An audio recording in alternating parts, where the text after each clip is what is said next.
शायद आप over react नहीं करते, शायद आपका ब्रेन बाकी लोगों से ज्यादा सेंसरी इंफॉर्मेशन को इम्पोर्टेंट मानकर प्रोसेस करता है। कभी इस एक लाइन पर शांति से रुककर सोचा है आपने? क्योंकि बहुत से लोग पूरी जिंदगी ये मानकर बड़े होते हैं कि उनसे ही कुछ गड़बड़ है। उन्हें तेज आवाज जल्दी डिस्टर्ब करती है, किसी के चेहरे का हल्का सा उतरना भी दिख जाता है, कमरे का माहौल बदले तो उनके अंदर बेचैनी आने लगती है, और फिर वही पुराना लेबल उनके माथे पर चिपका दिया जाता है। बहुत सेंसिटिव हो, बहुत दिल पर ले लेते हो, बहुत सोचते हो थोड़ा स्ट्रांग बनो, लेकिन सच कभी कभी ठीक उल्टा होता है। हो सकता है आप कमजोर नहीं बल्कि ज्यादा फाइनली ट्यून्ड हो। साइकोलॉजी में इसके लिए सेंसरी प्रोसेसिंग, सेंसिटिविटी या एसपीएस जैसा फ्रेमवर्क इस्तेमाल किया जाता है, और पुराने व नए रिसर्च रिव्यूज इसे किसी कैरेक्टर फ्लॉ की तरह नहीं बल्कि एक टेम्परामेंट स्लैश पर्सनैलिटी ट्रेट की तरह देखते हैं, जो इंट्रोवर्जन और इमोशनैलिटी से जुड़ा हो सकता है लेकिन उनसे पूरी तरह सेम नहीं है। बाद की क्रिटिकल रिव्यूज ने भी यही बात दोहराई कि इसे अपने आप में कोई डिसऑर्डर मान लेना ठीक नहीं है। और इसी ट्रेट को समझाने के लिए रीसेंट मेजरमेंट वर्क ने depth of processing, over stimulation, emotional reactivity slash empathy और सेंसिंग द सटल जैसी डायमेंशंस की बात की है। मतलब सेंसिटिव होने का मतलब सिर्फ जल्दी हर्ट हो जाना नहीं, बल्कि दुनिया को कई लेयर्स में पकड़ना भी है। मुझे लगता है यही जगह है जहां हमारी आधी गलतफहमियां शुरू होती हैं। हम सेंसिटिविटी को हमेशा सिर्फ दर्द से जोड़ देते हैं, जबकि सेंसिटिविटी का पहला मतलब है सिग्नल पकड़ने की क्षमता। इमेजिन कीजिए, घर में सब नॉर्मल चल रहा है, लेकिन माँ की ठीक हूँ वाली आवाज में आधा सुर नीचे गिरा हुआ है, पापा चाय रखते समय कप जरा तेज रख देते हैं, भाई हंस तो रहा है पर आंखों में थकान है, और आप चुपचाप ये सब रजिस्टर कर लेते हैं। जो दूसरा नहीं देख रहा वो भी आप देख रहे हैं। अब अगर ये सब लगातार अंदर जमा होगा तो क्या आपका सिस्टम उसे इग्नोर कर देगा? नहीं, वो उसे प्रोसेस करेगा, और शायद थोड़ी देर ज्यादा करेगा। 2025 की एक इम्पॉर्टेंट रिव्यू ने एसपीएस को प्रिडिक्टिव प्रोसेसिंग के लेंस से समझाने की कोशिश की, और ये प्रस्ताव रखा कि कुछ sensitive brains sensory prediction errors, यानी जो इनपुट एक्सपेक्टेड पैटर्न से अलग हों, उन्हें ज्यादा प्रिसिजन या ज्यादा इंपॉर्टेंस दे सकते हैं। आसान भाषा में कहूँ तो अगर बाकी लोग किसी सिग्नल को बैकग्राउंड नॉइज समझकर निकल जाते हैं, आपका ब्रेन वही सिग्नल रोककर कहता है, एक मिनट, ये मैटर कर सकता है।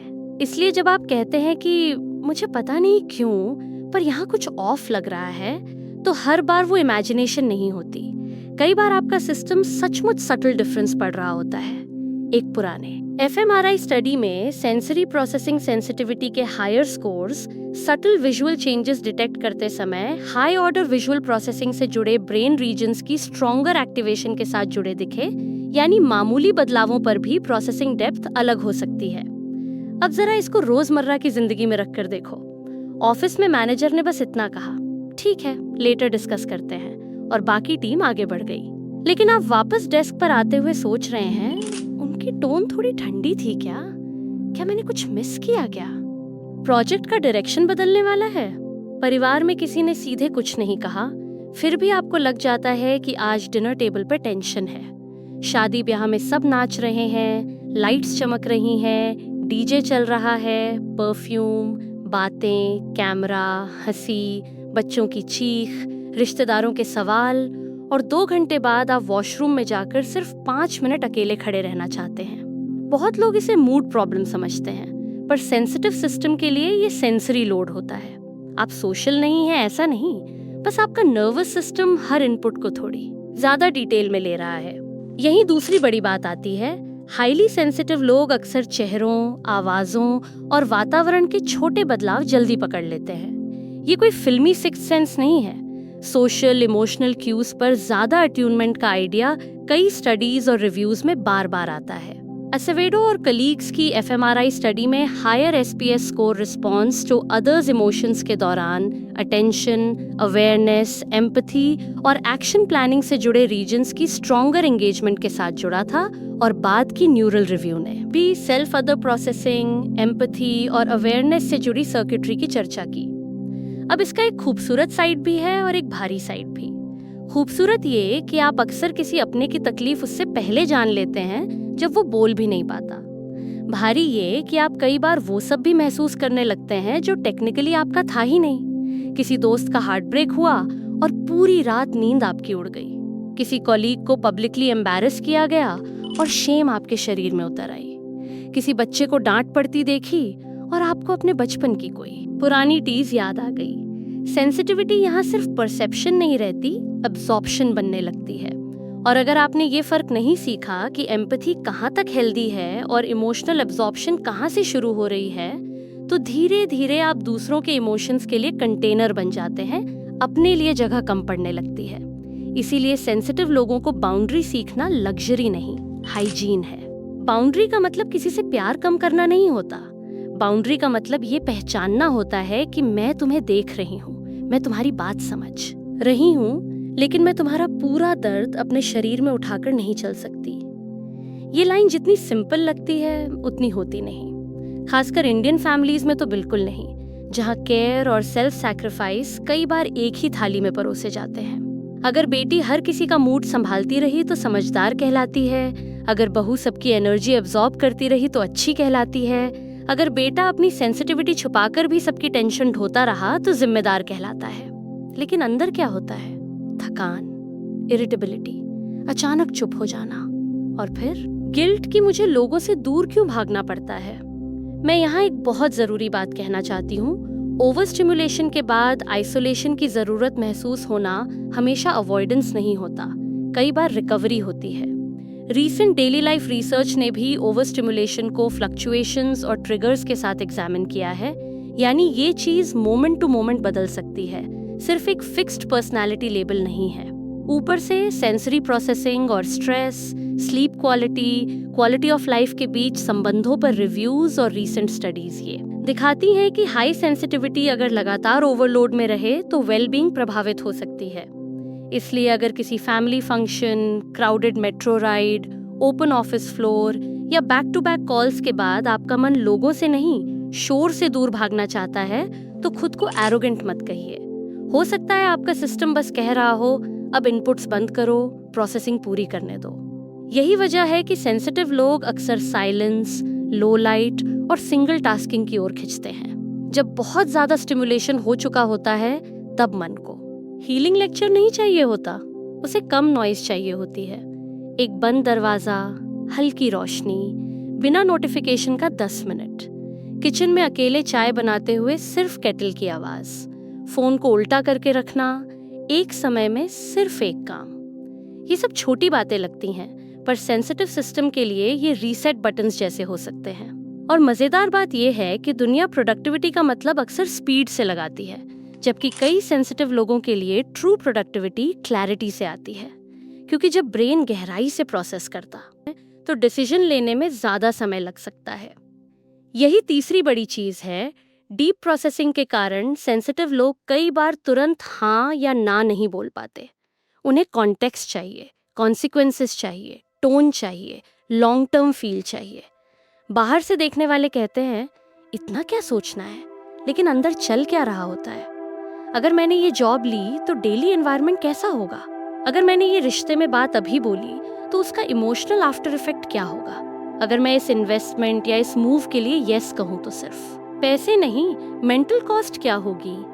ये इंडिसीजन हर बार वीकनेस नहीं होती, कई बार ये डेप्थ होती है।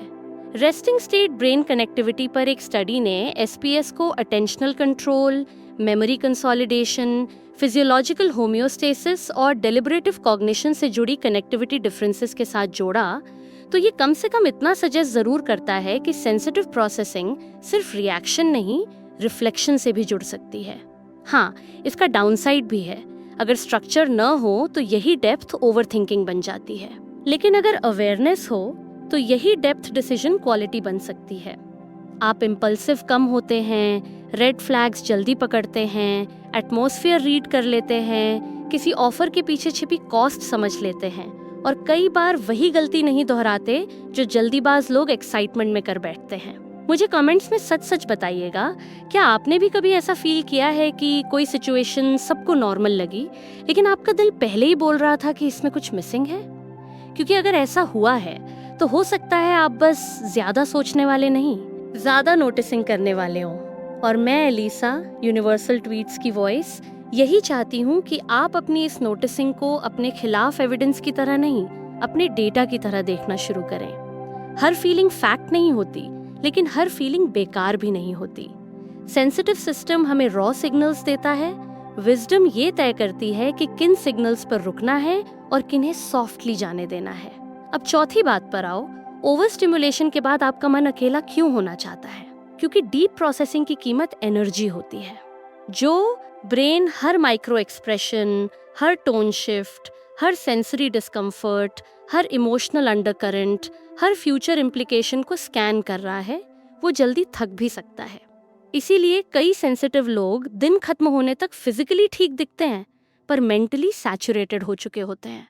उन्हें बस कोई लड़ाई नहीं चाहिए, कोई एक्स्ट्रा एक्सप्लेनेशन नहीं चाहिए, कोई और इनपुट नहीं चाहिए। अगर उन्हें रूम बंद करके लेटना है, कुछ देर फैन की स्टेडी आवाज़ सुननी है, या बस बालकनी में अंधेरे को देखना है, तो ये हमेशा ड्रामा नहीं है, ये नर्वस सिस्टम की मेंटेनेंस भी हो सकती है। और पांचवी बात, एम्पैथी। ये गिफ्ट है, लेकिन बिना सीमा के गिफ्ट नहीं, लीक बन जाता है। इमोशनल साइंस की रिव्यूज बताती हैं कि सेंसिटिविटी इमोशंस के हाइटेंड परसेप्शन और रिएक्टिविटी से जुड़ सकती है। साथ ही रेगुलेशन का रोल बहुत इंपॉर्टेंट है। क्रिएटिविटी और एम्पैथी पर रीसेंट वर्क ने भी एसपीएस के पॉजिटिव साइड्स को एक्सप्लोर किया है। यानी सही संभाला जाए तो सेंसिटिविटी सिर्फ बर्डन नहीं रहती। यही कारण है कि सेंसिटिव लोग अक्सर music, writing, design, care giving, teaching, counselling, strategy, observation, heavy roles और मीनिंगफुल डिसीजन मेकिंग में चमक सकते हैं। उन्हें वो डिटेल दिखती है जो जल्दीबाज नजर से छूट जाती है। उन्हें वो असंगति सुनाई देती है जो पॉलिश्ड वर्ड्स छुपा देते हैं। उन्हें वो इमोशनल गैप महसूस होती है जहाँ कोई और बस कहेगा सब ठीक है। तो अगर आज तक आपने अपनी सेंसिटिविटी को सिर्फ तकलीफ की लेंस से देखा है, तो थोड़ी जगह बनाइए। हो सकता है यही आपकी क्रिएटिविटी की जड़ हो, यही आपकी ऑब्जर्वेशन की ताकत हो, यही वो रीजन हो कि आप लोगों को सरफेस से नहीं, डेप्थ से पढ़ते हैं। बस शर्त एक है, आपको अपनी रिकवरी विंडो का सम्मान करना पड़ेगा, अपनी एम्पैथी को बाउंड्री देनी पड़ेगी और अपने स्लो डिसीजंस को शेम नहीं, स्ट्रक्चर देना पड़ेगा।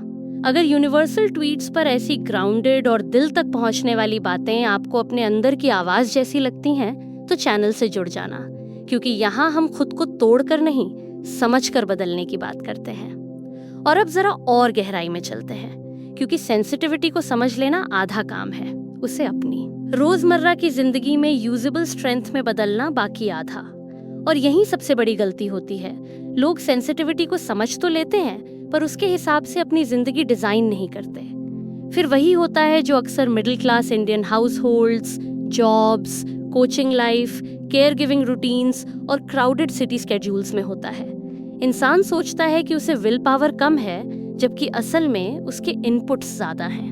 अगर आपका system subtle changes, emotional tone, sensory clutter, pending worries और फ्यूचर इम्प्लीकेशंस सबको एक साथ पकड़ रहा है, तो आपको सिर्फ मोटिवेशन नहीं, मैनेजमेंट चाहिए। मैं इसे बहुत सिंपल तरीके से समझाती हूँ। जैसे पैसे का बजट होता है, वैसे ही सेंसिटिव लोगों को स्टिमुलेशन बजट चाहिए। सुबह उठते ही phone, news, WhatsApp groups, family demands, office mails, market noise, self doubt, comparison, सबको एक साथ अंदर डाल देंगे तो दोपहर तक आपकी क्लैरिटी गिरनी ही गिरनी है।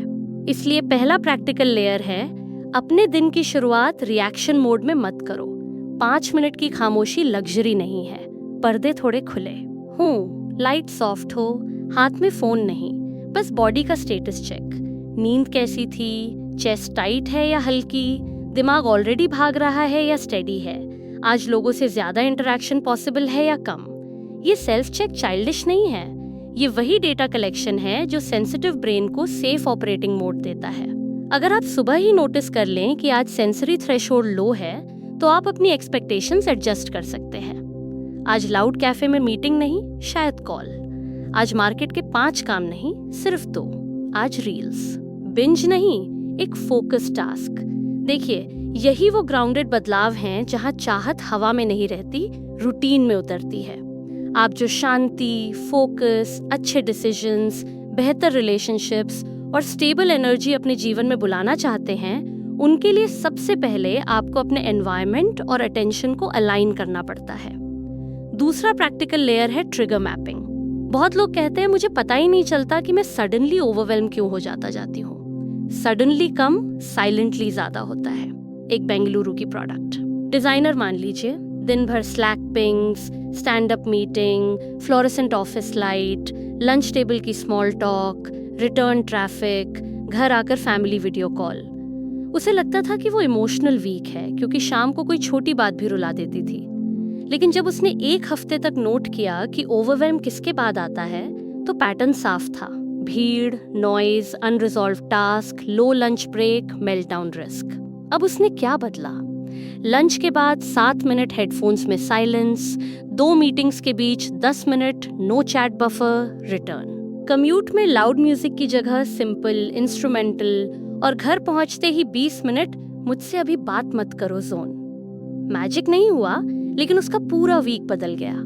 क्योंकि सेंसिटिव लोगों के लिए अवेयरनेस एब्स्ट्रैक्ट नहीं, ऑपरेशनल होनी चाहिए। आप भी ट्राई कीजिए। लिखिए, मुझे किस चीज से जल्दी ओवरलोड होता है? तेज आवाज, हार्श टोन, भीड़, बार बार interruption, hunger, sleep loss, emotional conflict, screen glare. बहुत लोगों का ओवरवेल्म इमोशनल नहीं, सेंसरी से शुरू होता है और फिर इमोशनल बन जाता है। तीसरा लेयर है डिसीजन प्रोटोकॉल। क्योंकि डीप प्रोसेसिंग अगर कंटेनर में न रहे तो एंडलेस लूप्स बना देती है। हाईली सेंसिटिव लोग डिसीजंस में टाइम लेते हैं और कई बार सही भी लेते हैं, लेकिन अगर हर छोटी चॉइस को लाइफ वर्डिक्ट बना देंगे तो दिमाग थक जाएगा। इसलिए हर डिसीजन को 3 कैटेगरीज में बांटिए: reversible, slow burn, irreversible. Reversible वो जिनमें गलती होने पर भी बड़ा नुकसान नहीं, जैसे weekend plan, outfit, casual outing, first draft, initial idea. इन पर जल्दी निर्णय लें। स्लो बर्न वो जिनमें कॉन्टेक्स्ट देखना जरूरी है, जैसे job switch, city shift, marriage conversation, major financial commitment, business partnership. इनमें पॉज लेना वीकनेस नहीं, मैच्योरिटी है। इरिवर्सिबल या हाई कॉस्ट डिसीजंस पर बॉडी और लॉजिक दोनों की हियरिंग होनी चाहिए। सेंसिटिव लोग अक्सर रूम एनर्जी पढ़ लेते हैं पर डॉक्यूमेंट्स पढ़ना भूल जाते हैं, और कभी कभी उल्टा भी। इसलिए रूल बना लीजिए, फील भी, वेरीफाई भी। इंस्टिंक्ट सिग्नल देती है, एविडेंस स्ट्रक्चर देता है। इसी से डिसीजन क्वालिटी बनती है।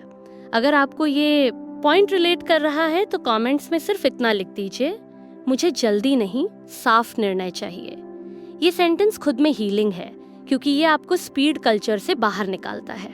चौथा लेयर है एम्पैथी बाउंड्रीज, और ये शायद सबसे जरूरी है, क्योंकि सेंसिटिव लोग अक्सर खुद को दूसरों की इमोशनल इमरजेंसी रूम बना लेते हैं। किसी का ब्रेकअप है, किसी की शादी में दिक्कत है, किसी का करियर क्रैश हुआ है, किसी की माँ बीमार है, और आप दिल से इतने जुड़े होते हैं कि आपका दिन अपना कम, दूसरों का ज्यादा हो जाता है। यहाँ एक रूल बहुत काम आता है, प्रेजेंस विदाउट पोजेशन। सामने वाले के साथ रहो, लेकिन उसका पेन पोजेस मत करो। प्रैक्टिकल कैसे? कुछ बाउंड्री लाइंस तैयार रखो। मैं तुम्हारी बात सुन सकती हूँ, लेकिन अभी मेरे पास 15 मिनट हैं। मैं तुम्हारी केयर करती हूँ, पर इस समय मेरे पास इमोशनल कैपेसिटी कम है। क्या हम रात में बात करें? मैं मदद करूंगी, लेकिन डिसीजन तुम्हें लेना होगा। मुझे थोड़ा प्रोसेस टाइम चाहिए, मैं बाद में रिस्पॉन्ड करूंगी। इंडियन कॉन्टेक्स्ट में ये लाइंस बोलना आसान नहीं लगता, क्योंकि गिल्ट तुरंत उठता है, लेकिन गिल्ट हमेशा ट्रूथ नहीं होता। कई बार गिल्ट सिर्फ पुरानी कंडीशनिंग होती है, जो कहती है कि अगर तुम हर समय अवेलेबल नहीं हो तो तुम सेल्फिश हो। नहीं, अगर आप हर समय अवेलेबल रहेंगे तो धीरे धीरे जेन्युइनली प्रेजेंट रहना बंद कर देंगे। पांचवा लेयर है सेंसरी रिकवरी विंडो को शेड्यूल्ड बनाना। रिकवरी अगर एक्सीडेंट से होगी तो लेट होगी, अगर डिजाइन से होगी तो प्रोटेक्टिव बनेगी। इसका मतलब क्या? घर में एक लो स्टिमुलेशन कॉर्नर, फोन के लिए फिक्स्ड पार्किंग स्पॉट, रात में ओवरहेड ब्राइट लाइट की जगह वार्म लाइट, खाना खाते समय स्क्रोलिंग बंद, एक समय में एक screen, back to back social interactions के बाद माइक्रो साइलेंस। हफ्ते में कम से कम एक ऐसा ब्लॉक जहां आप किसी को एक्सप्लेन न करें कि आप क्या कर रहे हैं। सेंसिटिव सिस्टम को रिकवरी चोरी छिपे नहीं, इज्जत से दीजिए। और हाँ, सिंगल टास्किंग को अंडर एस्टिमेट मत कीजिए। हर नोटिफिकेशन अटेंशन को फाड़ती है। कुछ ब्रेन्स बाउंस कर लेते हैं, कुछ ब्रेन्स डीपली स्विच कॉस्ट पे करते हैं। अगर आप सेकंड कैटेगरी में आते हैं तो आपका फोकस किसी कैरेक्टर फ्लॉ की वजह से नहीं टूटता। आपका सिस्टम कॉन्टेक्स्ट को गहराई से पकड़ता है, इसलिए बार बार स्विचिंग उसकी एनर्जी खाती है। मैं एलिसा अपनी लाइफ में एक बहुत सिंपल रूल फॉलो करती हूँ। जब माइंड सैचुरेटेड लगे तब और पुश नहीं, इनपुट्स कम। ये रूल ग्लैमरस नहीं है पर लाइफ सेविंग है। छठा लेयर है सेंसिटिव क्रिएटिविटी। बहुत लोग समझते हैं क्रिएटिविटी सिर्फ आर्टिस्ट की चीज है। नहीं, क्रिएटिविटी का मतलब पैटर्न देखना, नुआंस पकड़ना, नॉन ऑब्वियस कनेक्शन बनाना और इनविजिबल टेंशन को लैंग्वेज या सोल्यूशन देना भी है। रीसेंट वर्क में एसपीएस को क्रिएटिविटी और एम्पैथी के कुछ पॉजिटिव एसोसिएशंस के साथ एक्सप्लोर किया गया है और older neural work deep processing और डिलिबरेटिव कॉग्निशन जैसी डायरेक्शंस की ओर इशारा करता है। इसलिए अगर आप किसी मीटिंग में वो एक मिसिंग रिस्क पकड़ लेते हैं जो बाकी सब स्किप कर गए, अगर आप बच्चे के बिहेवियर के पीछे थकान या इनसिक्योरिटी पढ़ लेते हैं, अगर आप design, writing, teaching, planning, healing conversations, research, counselling, quality control, user experience, people management या स्ट्रैटेजी में डिटेल बेस्ड कंट्रीब्यूशन देते हैं तो ये रैंडम नहीं है। हो सकता है आपकी सेंसिटिविटी सही जगह प्रोडक्टिव बन रही हो, लेकिन प्रोडक्टिव सेंसिटिविटी और पेनफुल सेंसिटिविटी के बीच का फर्क एनवायरनमेंट है। उसी के लिए 7वां लेयर आता है इनपुट क्यूरेशन। आप कैसा कंटेंट कंज्यूम करते हैं, किस तरह की कॉन्वर्सेशंस आपको ड्रेन करती हैं, कौन से लोग आपके नर्वस सिस्टम को हर बार अलर्ट मोड में भेज देते हैं, कौन सी जगहों पर आपका बॉडी टाइट हो जाता है, कौन सी आवाजें आपको इरिटेटेड नहीं एक्चुअली डिसरेगुलेटेड कर देती हैं। ऑनेस्ट जवाब दीजिए, क्योंकि कई लोग हीलिंग पर काम कर रहे होते हैं लेकिन रात को डूम स्क्रॉलिंग करते हैं, सुबह गॉसिप सुनते हैं, दिन भर कैओटिक लोगों के बीच रहते हैं और फिर खुद को दोष देते हैं कि शांति टिकती क्यों नहीं। शांति कोई सिर्फ भावना नहीं, एक्सपोजर पैटर्न भी है। जिस चीज के बीच आप बार बार रहते हैं आपका सिस्टम उसी के हिसाब से ट्यून होता है। 8वां लेयर है इंडियन रिलेशनशिप रियलिटी। हमारे यहाँ सेंसिटिव लोग अक्सर फैमिली रोल्स में फंस जाते हैं, mediator, peace maker, listener, emotional translator. घर में अगर पापा कम बोलते हैं और माँ ज्यादा रिएक्ट करती हैं तो सेंसिटिव बच्चा दोनों को पढ़ना सीख जाता है। फिर वही स्किल एडल्टहुड में भी कैरी हो जाती है। वो हर कमरे का टेम्परेचर महसूस करता है, हर कॉन्फ्लिक्ट में बीच में आता है, हर टोन चेंज पकड़ता है। बाहर से लोग कहते हैं कितना मैच्योर है, अंदर से वो बच्चा कभी रेस्ट नहीं कर पाया। अगर ये आपकी कहानी है तो सुनिए। हर टेंशन नोटिस करना आपकी क्षमता हो सकती है, लेकिन हर टेंशन हल करना आपकी जिम्मेदारी नहीं है। ये लाइन बार बार पढ़िए। यही लाइन कई सेंसिटिव एडल्ट्स को बर्नआउट से बचाती है। स्ट्रेस और सेंसरी प्रोसेसिंग के बीच संबंधों पर रीसेंट रिव्यू और stress, sleep, quality of life वाली स्टडीज इस बात को और गंभीर बनाती हैं कि क्रॉनिक ओवरलोड को मामूली पर्सनालिटी क्वर्क समझकर छोड़ा नहीं जाना चाहिए। इसलिए अगर आपको बार बार exhaustion, poor sleep, irritability, unexplained shutdown या सोशल हैंगओवर जैसा फील होता है तो इसे कैरेक्टर इशू मत बनाइए, इसे डेटा बनाइए। 9वां लेयर है इमोशनल लेबलिंग। सेंसिटिव लोग बहुत महसूस करते हैं पर कई बार साफ नाम नहीं दे पाते, फिर हर सेंसेशन अजीब लगती है। प्रैक्टिस कीजिए, मैं दुखी हूँ या ओवरलोडेड, मैं नाराज हूँ या सिर्फ नॉइजी एनवायरनमेंट से फ्राइड हूँ, मैं इस इंसान से अपसेट हूँ या 3 दिन की कम नींद से फ्रैजाइल हूँ, मैं इस डिसीजन से डर रही हूँ या बॉडी बस नॉवेल्टी प्रोसेस कर रही है। जब आप इमोशन का सही नाम देते हैं तो माइंड फिक्शन कम बनाता है और फिक्शन कम बनेगा तो सफरिंग कम होगी। 10वां लेयर है सेल्फ रिस्पेक्टफुल पेसिंग। स्लो होना और स्टक होना अलग बातें हैं। सेंसिटिव पीपल को ये फर्क सीखना पड़ता है। अगर आप हर बार बस डिले ही करते रहेंगे तो फियर ग्रो करेगा, लेकिन अगर आप पेस्ड एक्शन लेंगे, छोटे steps, clear boundaries, sensory friendly timing, तो आपका सिस्टम ट्रस्ट बिल्ड करेगा। मान लीजिए जयपुर की एक यूपीएससी एस्पिरेंट है। उसे लगता था कि वो डिसिप्लिन नहीं है क्योंकि 10 घंटे लाइब्रेरी में नहीं बैठ पाती। बाद में उसने समझा कि उसे loud chair movements, whisper noise, fluorescent light और क्राउडेड प्रेशर से ओवरलोड होता है। उसने स्टडी आवर्स कम नहीं किए, फॉर्मेट बदला।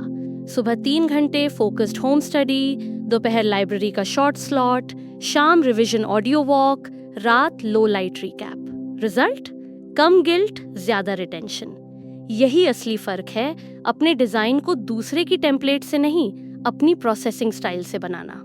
और अगर आप कॉर्पोरेट में हैं, पेरेंटिंग में हैं, केयर गिविंग में हैं, बिजनेस में हैं या कंटेंट क्रिएशन में हैं, तब भी प्रिंसिपल वही है। बेस्ट आउटपुट अक्सर बेस्ट प्रेशर से नहीं, बेस्ट रेगुलेशन से आता है। सेंसिटिव ब्रेन को इंसल्ट करके पीक परफॉर्मेंस नहीं मिलती, उसे रिस्पेक्ट करके मिलती है। अगर अभी तक आप ये सुनते आए हैं कि तुम बहुत ज़्यादा हो, तो मैं चाहती हूँ आप ये नई लाइन अपने अंदर उतारें। मैं बहुत ज़्यादा नहीं, बहुत गहराई से प्रोसेस करता हूँ, इसलिए मुझे सही पेस, सही बाउंड्री और सही रिकवरी चाहिए। ये विक्टिम लाइन नहीं है, ये सेल्फ नॉलेज लाइन है, और सेल्फ नॉलेज से ही सेंसिबल एक्शन निकलता है। अगर आज की बात ने आपको अपने बारे में थोड़ा कम गलत और थोड़ा ज़्यादा साफ महसूस कराया है, तो यूनिवर्सल ट्वीट्स को सब्सक्राइब करके साथ बने रहिए, क्योंकि ऐसी क्लैरिटी एक दिन में नहीं, छोटी छोटी सच्ची बातों से बनती है। और अगर आप महसूस करें कि इस जर्नी में मेरा ये काम आपके लिए सच में वैल्यू ला रहा है, तो सुपर थैंक्स के थ्रू सपोर्ट करना सिर्फ सपोर्ट नहीं होगा, ये उस पॉजिटिव एनर्जी में आपकी साझेदारी होगी जिससे ऐसे और थॉटफुल वीडियोस बनते हैं और हम सब मिलकर एक ऐसी जगह बना पाते हैं जहां सेंसिटिविटी को शर्म नहीं, समझ मिलती है।